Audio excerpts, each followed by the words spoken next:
Today we're in conversation with Arzu and Mr. Manish Sisodia, the Deputy Chief Minister of Delhi and the Education Minister of Delhi, the person who imagined the happiness curriculum, a daily mandated 30-minute class running across all public schools of Delhi dedicated to children's emotional well-being. The happiness curriculum helps children and enables them to become more resilient, have stronger relationships, and have higher learning motivation. Currently launched in 2018, the program runs across all 1,000 plus public schools of Delhi and is impacting more than 18 lakh children or 1.8 million children. So let's find out more about the impact of happiness, what's been going on, and what happens inside the classroom every day from Arzu and Minister Sisodia. Sir, जब आपके time में ये mindfulness, happiness जैसा कुछ था आपके school में? मेरे स्कूल में नहीं था, पर जब मैं स्कूल में पढ़ता था तो मुझे मेरे पेरेंट्स ने मेडिटेशन सिखाया था एंड आई कैन सेंस कि मेरे फादर मेडिटेशन करते थे और उन्होंने मुझे सिखाया था और मुझे अपने अंदर कामनेस, अपनी स्ट्रेंथ, अपनी और माइंड की एनर्जी समझ में आने लगी थी। तो जब मैं एजुकेशन मिनिस्टर बना तो मुझे लगा कि जो मुझे बचपन में मिला वो सारे बच्चों को मिलना चाहिए स्कूल से। मुझे मेरे पेरेंट्स से मिला, पर फिर सारे बच्चों को मिलना चाहिए। देश में ये हमारे देश के लोगों की खोज है, हमारे देश के हज़ारों साल पुराने लोगों की खोज है। तो मेरे समय पे नहीं होता था, मतलब हैप्पीनेस क्लास नहीं होती थी, माइंडफुलनेस जैसी एक्टिविटीज़ तो बिल्कुल नहीं होती थी।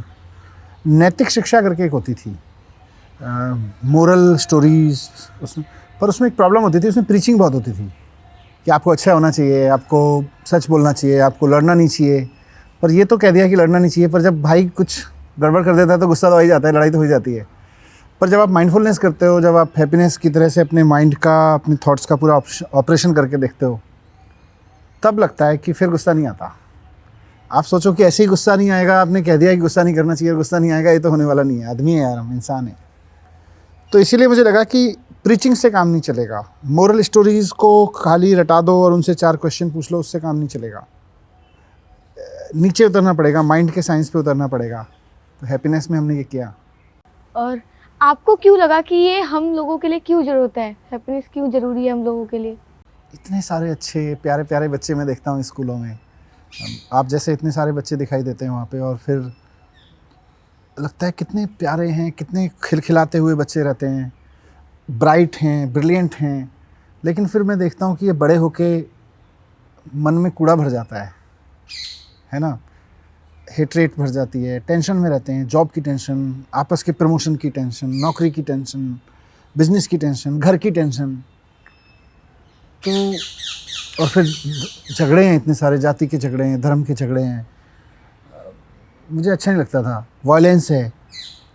तो मुझे लगा हर पढ़ा लिखा आदमी इसमें क्यों लगा हुआ है, तो इसका मतलब पढ़ाई में कुछ गड़बड़ है। तो मुझे वो पढ़ाई में कमी दिखाई दे रही थी।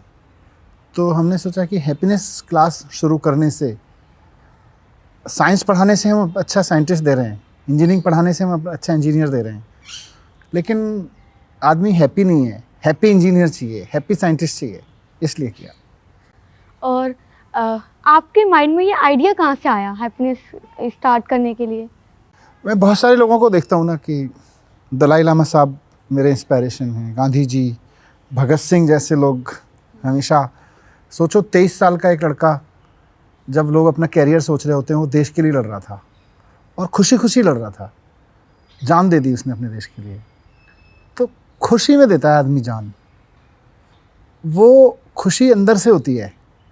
तो हर प्रोफेशनल के अंदर, हर बंदे के अंदर कोई खुशी आनी चाहिए। तो इसीलिए हमने सोचा कि हम अपने बच्चों को मेडिटेशन सिखाएंगे। फिर मोरल स्टोरीज़ भी ज़रूरी हैं, जैसे हम सिखाते हैं भाई के नहीं लड़ाई लड़ने वाली, या भाई है बोझ नहीं है, या 3 मज़दूर जैसी स्टोरीज़ हैं। तो मोरल स्टोरी भी ज़रूरी है, लेकिन उन मोरल स्टोरीज़ के पीछे जो साइंस है उसको भी समझना ज़रूरी है। तो हमें लगा कि इसको पूरे को एक पूरी क्लास का दर्जा देना चाहिए। ये ऐसा नहीं होना चाहिए कि हम बस कुछ अच्छी कहानी सुनाएं और बच्चों को कहें अच्छे हो गए, या हम मेडिटेशन कराएं और बच्चों को कहें अच्छे हो गए।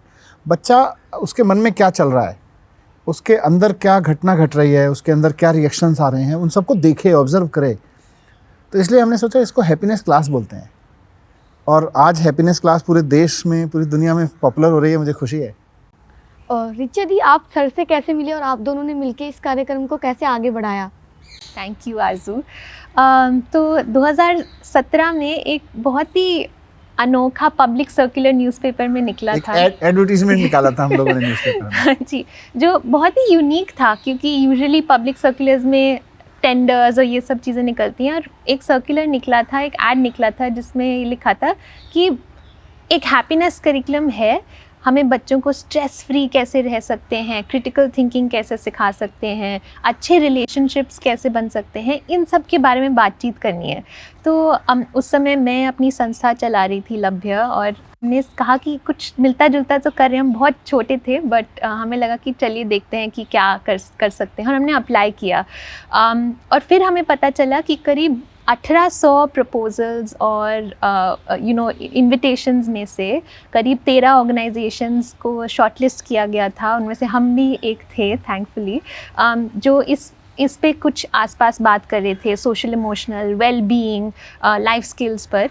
और हमें सर के सामने अपना काम प्रोजेक्ट करने का मौका मिला, शेयर करने का मौका मिला, और फिर अंत में 5 संस्थाएं मिलकर आईं, जो एक कंसोर्शियम बन के जिन्होंने हैप्पीनेस करिकुलम को सरकार के साथ और जो हमारे बहुत ही अमेजिंग टीचर्स हैं उनके साथ मिल कर के बनाने में जुड़े। तो that's how I met sir, and then since then he is been guiding us through and through.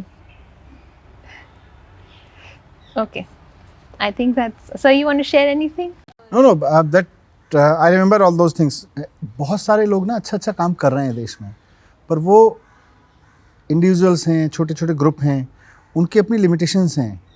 10 लोग मिलके कर रहे हैं तो अच्छा कर रहे हैं और पूरा जोर लगा के कर रहे हैं, लेकिन उसकी सीमा है। 10 लोग मिलके जो करेंगे उसकी एक दायरा है। 24 घंटे भी लगाएंगे पर कितना हो पाएगा।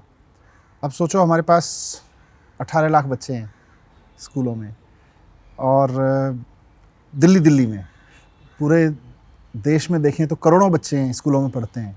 तो छोटे छोटे प्रयास जो पूरे देश में हो रहे हैं उनको क्लब कर दें और उनको स्कूलों में ले आएं और उनको एक साथ ले आएं।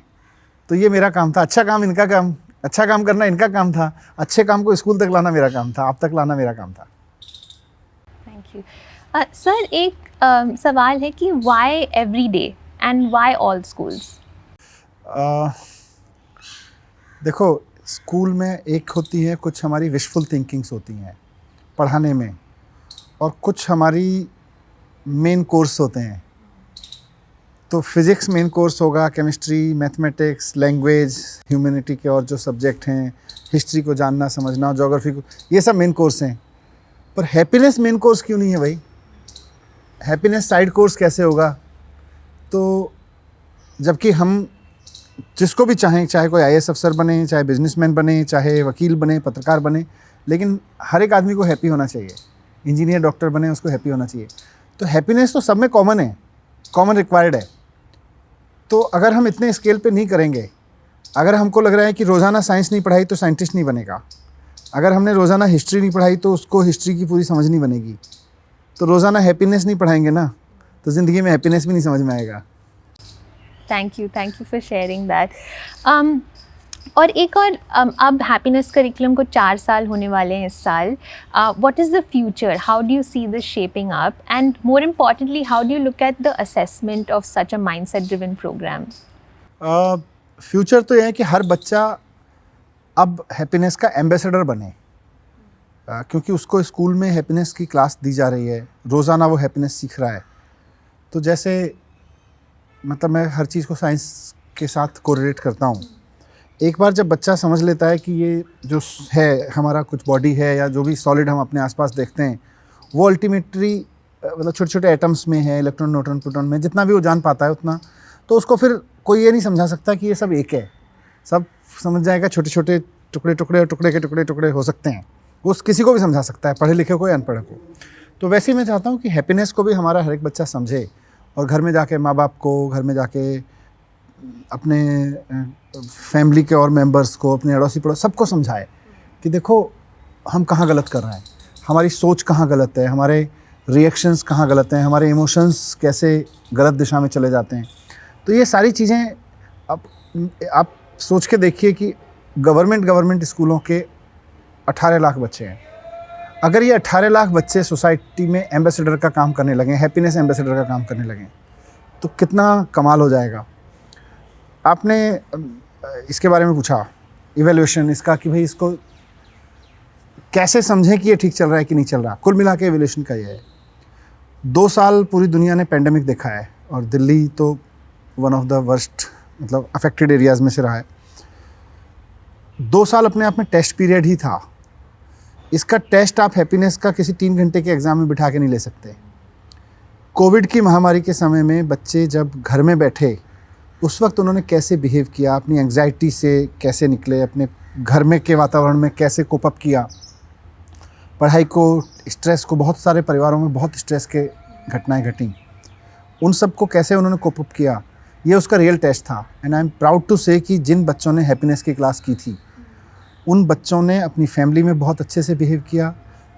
घर में कोई ऐसी घटना घटी, उस पे बहुत अच्छे से मैच्योर तरीके से, एक समझदार बच्चे को जिसको आता है कुछ अपनी नॉलेज को यूज़ करना, अपनी समझ, उस तरह से बिहेव किया और अपनी पढ़ाई को कंटिन्यू रखा। तो वो असली टेस्ट था और मैं देखता हूँ कि हमारे बच्चे इस टेस्ट में पास हुए हैं, बाय डिफ़ॉल्ट पास हुए हैं। Thank you for sharing that.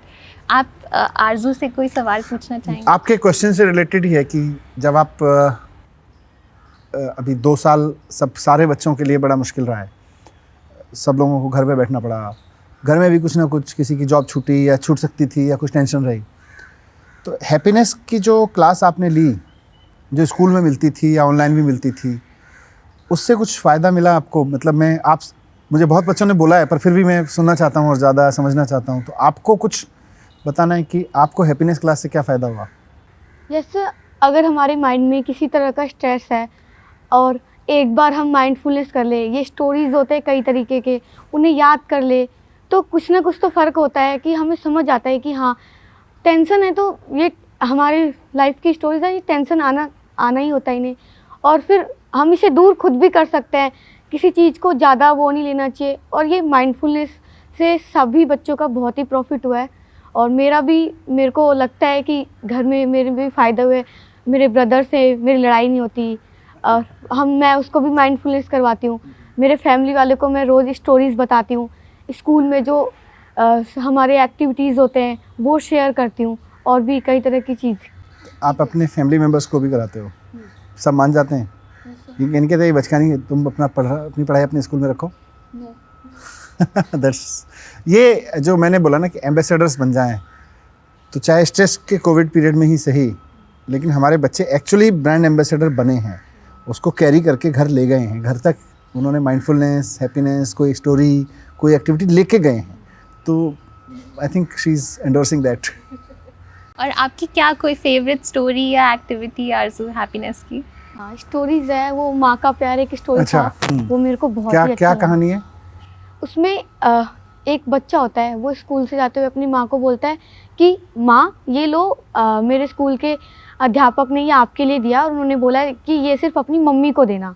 तो उसकी मम्मी को देता है और कहता है कि माँ इसको पढ़ो। फिर उसकी मम्मी पढ़ती है, वो कहता है माँ इसमें क्या लिखा है?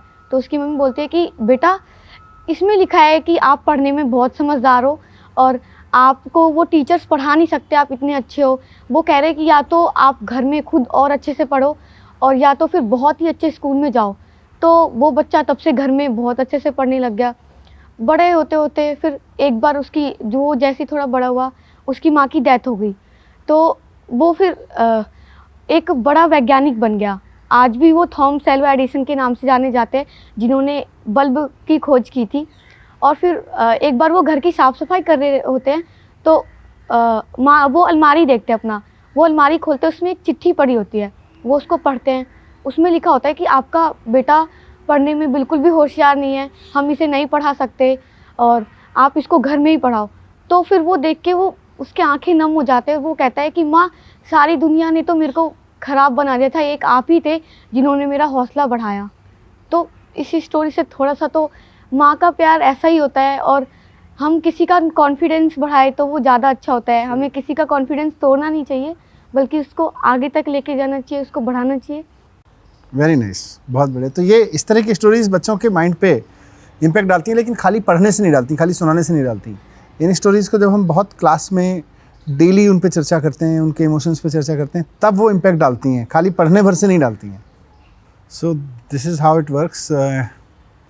And on this note I would like to say this to everyone, whoever is listening to me, that happiness is something that is needed for everybody, from a politician to a laborer to an officer to the president to the prime minister, everybody, to CEO to worker, everybody need to be happy. If we are not able to deliver that happiness mindset at school level, I think as a society, as a human being, we all will fail. And the kind of technology, the kind of conflicts, the kind of advancement we are getting in our lives, emotional well-being is very important to use all the development of the science, to use all the technology. If humanity is not equipped with emotional well-being, then as a society we'll fail, we'll kill each other, we might kill each other. So it's very important, it's important to have happiness or anything like that as scientific as happiness class at school level. Best of luck.